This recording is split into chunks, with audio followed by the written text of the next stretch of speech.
রে হ্যাঁ তোর মা এনে দিছিল কে রে থাপ্পড় মারা মন চাইলে দাঁত ফলাই দেই বিয়া দেব আমার জন্য আখি থাকতে পারছে যতদিন থাকছে। থাপ্পড় দিয়ে আখির দাঁত ফেলে দিতে চেয়েছেন তিশা, করেছেন মা বাবা তুলে গালাগালি। আজকে একটি ভিডিওতে লাইভে এসে এসব কথা বলেন আখি আর আহাত। তিশা যা যা করছে এই আখির সাথে আমার ভালোবাসা তৈরি হওয়ার জন্য, যেটা কোনোদিন একটা মেয়ে আরেকটা মেয়ের জন্য কখনোই করতে পারবে না, কোনোদিন না। সতীন নিয়ে সংসার করা তো। আহাত বলেন, আমি শুধু তিশাকেই ভালোবাসি, তিশা আমার লাইফে স্পেশাল। মানুষ সতীনের সঙ্গে ঘর করতে চায় না, আর তিশা আমাকে আর আখিকে একসাথে মেলানোর জন্য কত কিছু করেছে। আমি জানি নিয়ে আসিনি, ঠিক আছে, আখির সাথে ঝগড়া হয়েছে, আমি জানি নিয়ে আসিনি।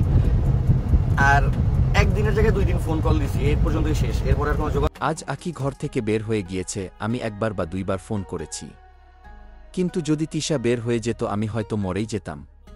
যদি কোনো সময় বাসা থেকে বের হয় যে আমি আমার সাথে রাগ করে চলে গেছে বা কোনো একটা সিচুয়েশন যদি গেছে যে হচ্ছে চলে যাবে, এরকম সিচুয়েশন ওই দিন আমার লাশ পড়বে। কারো কি মনে হয় তিশা আমাকে কালো জাদু করতে পারে? যদি করে তবে আমি বলবো, এইরকম কালো জাদু তুমি আমাকে প্রতিদিন করো। আমি সবসময় বলছি, আমি ওদিন ভাবির লাইভে বলছি, এটা আখির সংসার, আখি চাইলেই আসতে পারে, বাট ও যে মিথ্যা ছড়াছড়ি করতেছে এটা যাতেও না করে।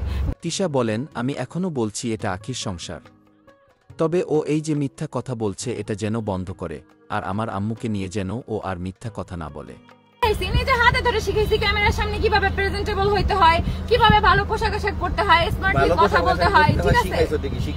তিশা আরো বলেন, এখন তো ভিডিও তৈরি করে খেতে পারবে।